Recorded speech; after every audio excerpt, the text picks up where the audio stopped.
Xin chào bạn, trên tôi là chiếc bàn phím mới của Philco,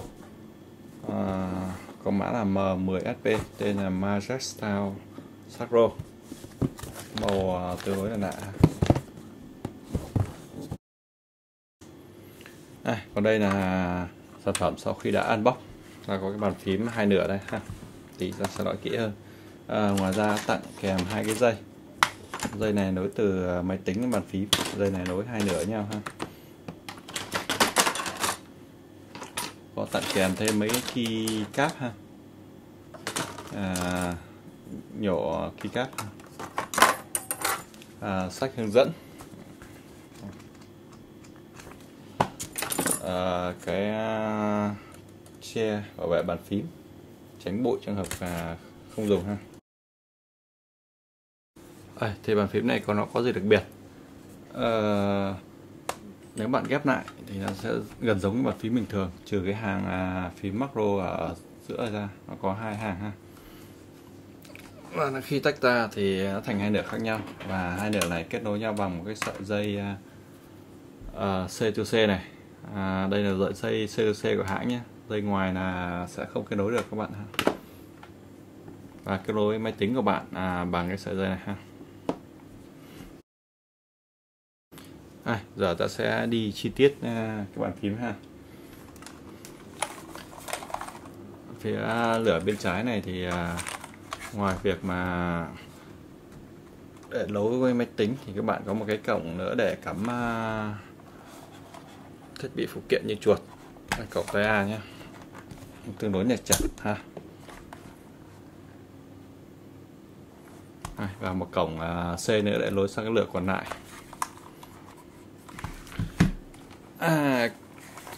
Còn cái nửa còn lại thì nó có một số cái switch để các bạn chuyển đổi các chức năng của các phím function, layout các thứ ha. Và lửa này là có thêm cái cụm đèn báo layout, cap lock scroll, khóa phím Windows ha. Chung là cũng thấy tương đối là tiện khi mà Philco đã thay đổi design các thứ. Bàn phím này là các bạn có thêm được tổng cộng là ngoài layout chính là thêm 3 layout nữa, tổng cộng ta có 4 layout nha. Và có những cái cổng phụ tiện lợi đây ha.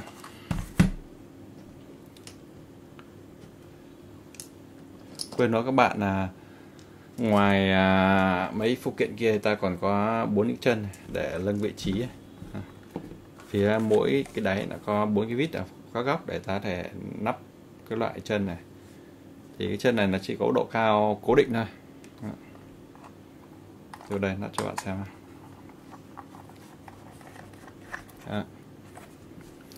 Thành ra là các bạn muốn thay đổi độ cao theo ý thì phải mốt. Đây là cái jack close off vít tiêu chuẩn nên là việc mốt là cũng dễ thôi.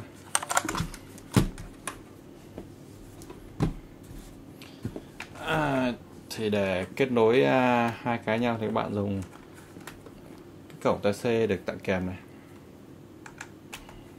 Đó. Thì tôi hay nắp đầu ngược cho nó nhìn nó gọn ha. Đó.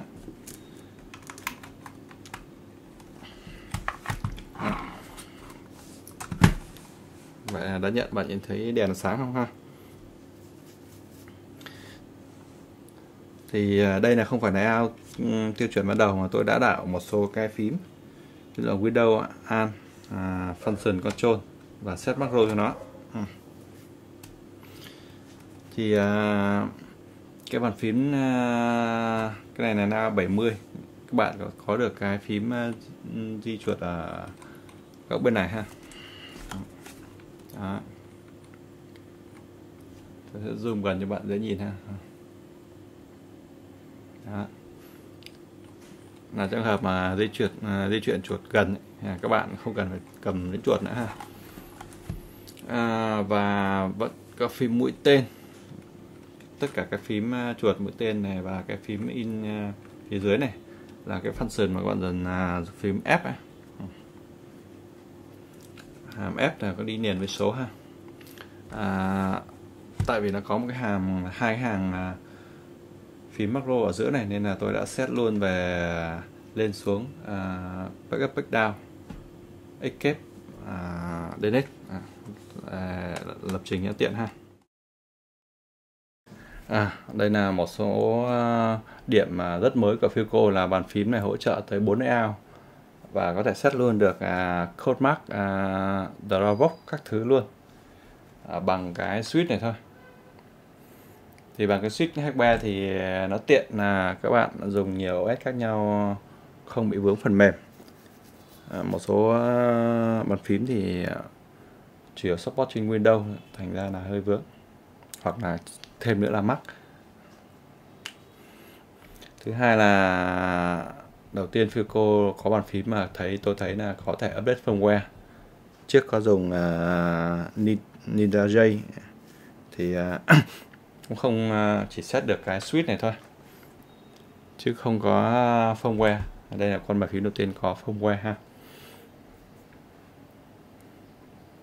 Ngoài cái việc mà firmware, các bạn có thể set macro theo hai cách. Một là từ phần mềm cài trên Windows, hai là từ bật cái công tắc ở phía sau này lên và set bằng hardware cứng. Hardware cứng thì cũng simple thôi, cần giữ phím tổ hợp Ctrl F và bắt đầu chọn phím để set macro. Hiện tại thì tôi set hai cái hàng mở giữa này rất là tiện lợi. Thì sleep của Filco là khác các hãng khác thế nào? Nó có cái hàng phím macro ở giữa này, làm cho cái cảm giác mình đỡ bị hụt tay. Và tiện dụng nữa là cái việc phím macro giữa này các bạn set được các phím điều hướng các thứ.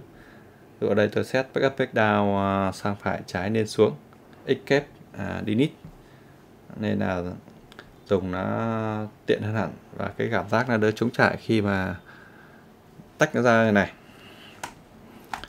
Còn khi gộp lại này thì nó có mấy khoảng không ở giữa, cách hai tay ra cũng đỡ bị xoắn ở cổ tay ha. Thì trước khi dùng Sleep Keyboard này, tôi có dùng thử layout Alice, nhưng mà layout Alice thì nó chỉ được một cái góc xíu xíu này thôi. Còn Sleep thì là tùy ý bạn luôn, tách gộp, góc chữ V, góc chữ này gọi là V ngược cũng được, M cũng được ha. Thì nó linh hoạt hơn. Dụ chơi game thì để một bên, đây chuột luôn đây cũng được. Nói chung là tương đối là tiện.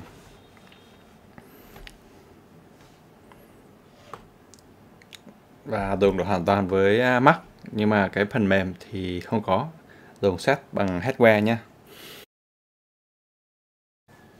Cảm ơn các bạn. Nếu trường hợp bạn muốn mua thì có thể để mua ở Phong Cách Xanh với giá khoảng độ 3,9 triệu gì đấy. Nếu mà khuyến mại nữa thì chắc khoảng độ 3,8 triệu.